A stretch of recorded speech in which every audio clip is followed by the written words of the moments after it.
জায়গাটা ভালো করে বোঝো। সমুদ্র মন্থনের সময় যেমন অমৃত সুধা উঠেছিল, বিষও উঠেছিল।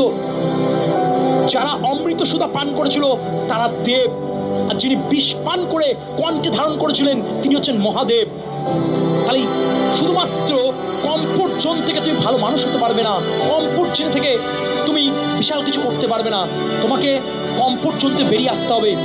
আজকে শিবকে মহাদেব বলা হয়, আজকে শিবকে নীলকণ্ঠ বলা হয়। কারণটা কি? ওনার স্ট্রাগল দেখো, ওনার কোনো দেখানোর কিছু নেই। বাঘের ছাল এবং গায়ে কিন্তু কাদা ধুলো মাটি ময়লা রয়েছে, তা সত্ত্বেও ভগবানদের মধ্যে উনি কিন্তু শ্রেষ্ঠ, তাকে মানা হয়।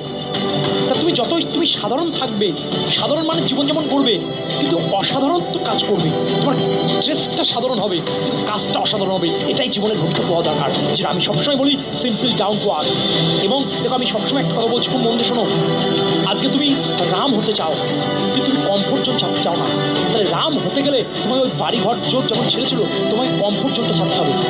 আজকে তুমি ভগবান বিষ্ণু হতে চাও কিন্তু তুমি সাপ থেকে ভয় পাও, তাহলে আজকে ভগবান বিষ্ণু সে হাজার সর্পবিশিষ্ট মাঝখানে বসেছিল। অর্থাৎ এগুলোর অর্থটা কি? এগুলো অর্থ স্ট্রাগল। এগুলো অর্থ কি? এগুলো অর্থ প্রচুর পরিমাণ পরিশ্রম। তো যারা এই স্ট্রাগল করবে, পরিশ্রম করবে, তাদেরকে মানুষ